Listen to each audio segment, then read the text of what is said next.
Oh, hey, I didn't see you there. Hey guys, Colin the Big Yoshi here, and today we're going to be talking about Spider-Man Far From Home.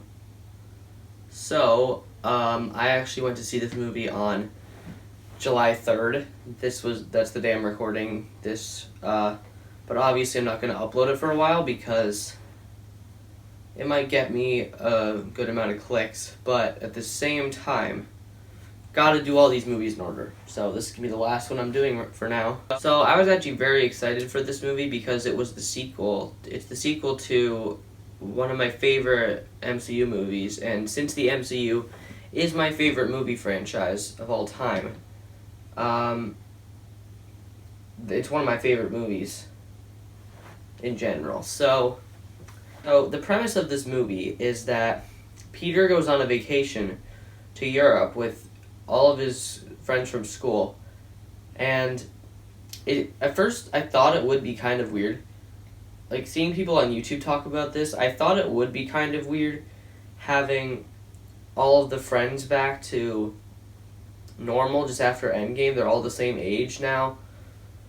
But they do a good job of explaining the stuff that happened. Like, I actually really like the joke about Thanos' snap where you see them, like, turn to dust, some of them, and then 5 years later they just pop back in the exact same spot as before.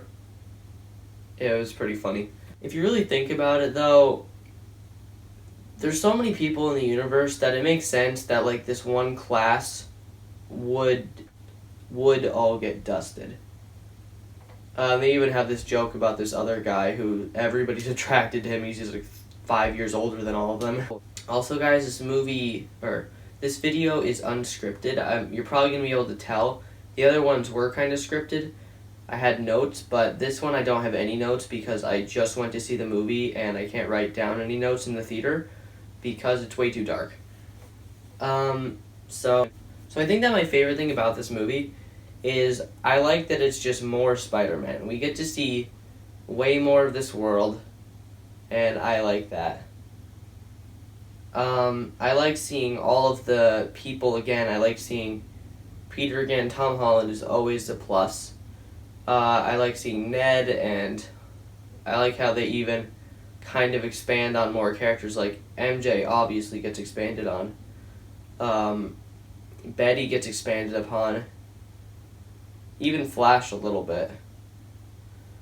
But I actually do have problems with some of the characters, just one particular, but I'll talk about that later. So I guess the stuff that I do like about this movie as well is I like a lot of the CGI. The CGI in some of the fight scenes are really cool. They're really innovative. Like, the one with Mysterio is fantastic. And it also is just like the comics, I believe, where he's looking around and there's so many reflections of himself, and multiple Spider-Man men came out and they just started piling on him. I like the sequence with the dead Iron Man coming out of the grave. That was just terrifying. Like, that was just terrifying. I just like all the scenes with Mysterio, basically. Except some of the beginning ones, because they kind of dragged on a little bit, and they were kind of all the same.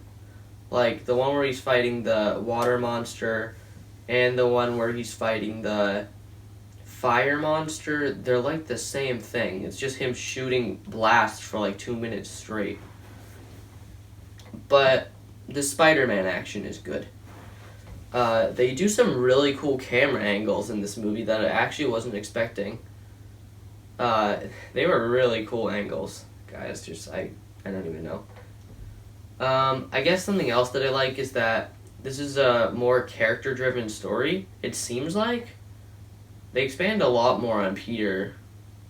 Well, not a lot more, but he's the same likable, screw-up teenager that we all love. But it seems like he's even more expanded upon because, after Tony died in Endgame,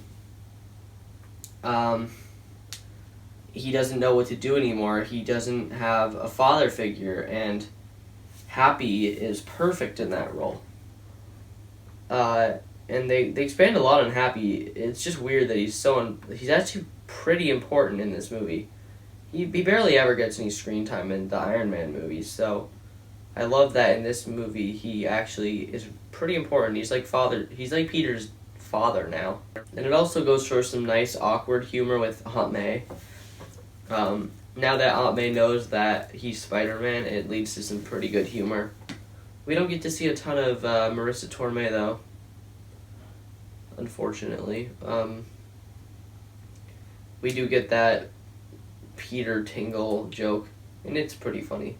Some of the jokes, I think, were too obvious in their setups in this movie, but I didn't mind it too much. It's still, like, probably funnier than Homecoming. And I've seen a lot of people saying that this movie is really great and it's like the best Spider-Man movie, and I don't get that because I guess they like how large scale this is for a Spider-Man movie. Like, Mysterio is out to, like, kill a bunch of... He's not trying to, like, blow up the world, but he's, like, trying to kill a bunch of people to trick people into believing that he's a hero. But I think that personally, the other movie was better because it was smaller scale and it was more charming because of that.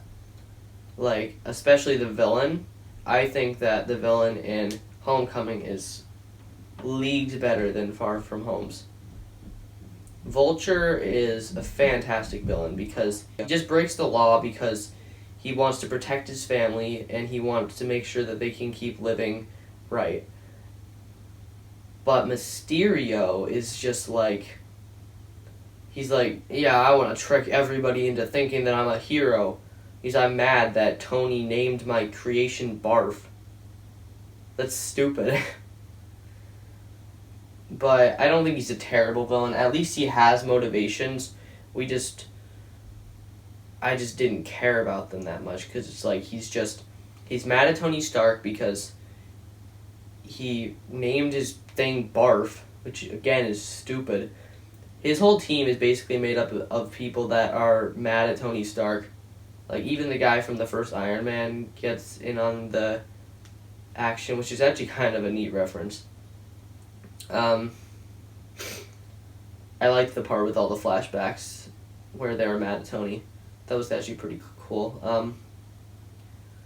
Something I didn't like is as soon as they revealed that Mysterio was a bad guy, he goes up and does this really obvious exposition dump. He goes up and he's like, haha, well, it's a good thing that I was really mad at Tony Stark because of the glasses, right, guys? Haha.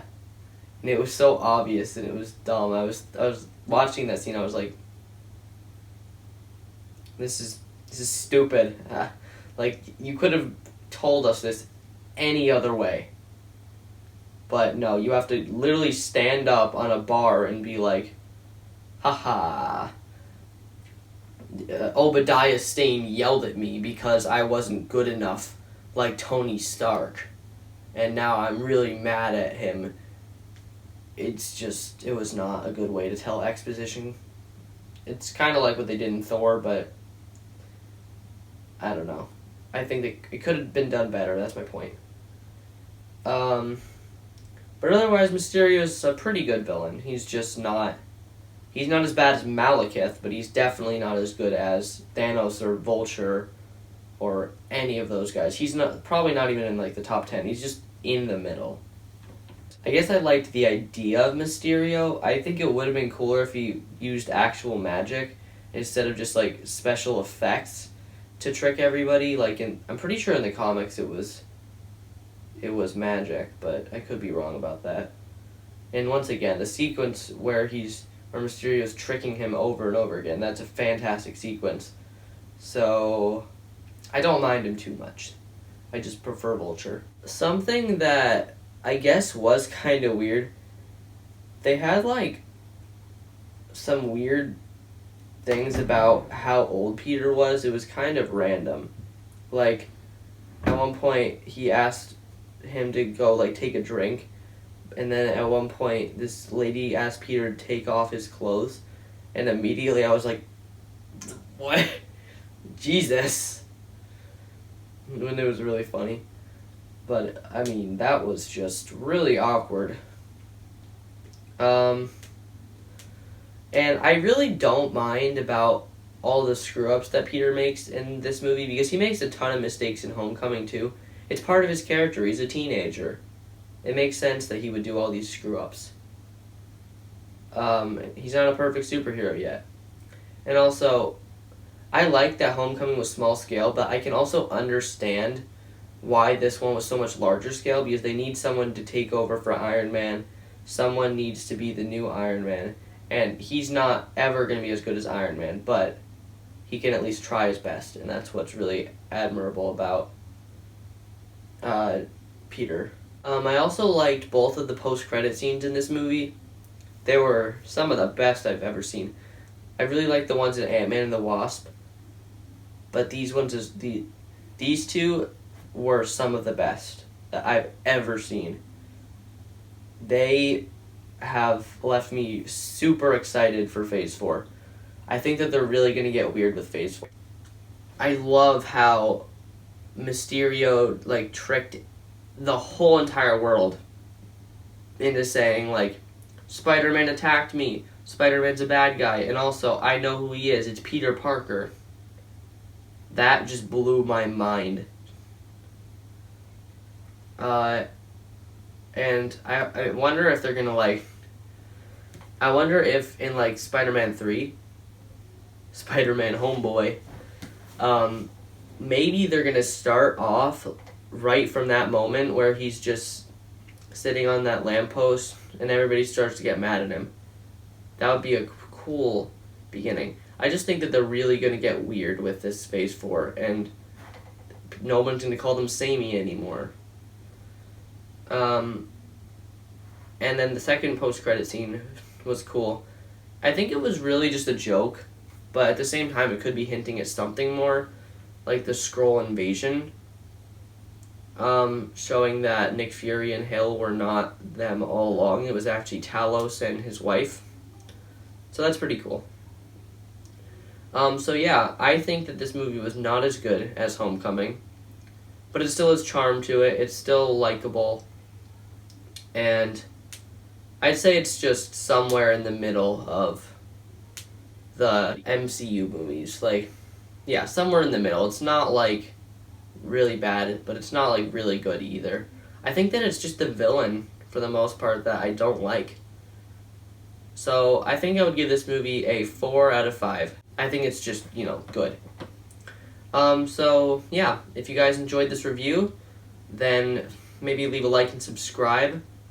Next time I'll be talking about something at the start of Phase 4. I just don't know what yet. But I am excited to do more in this marathon. It's not really going to be the same marathon anymore. I'll just put them in the same playlist. So yeah. Bye guys. See you then.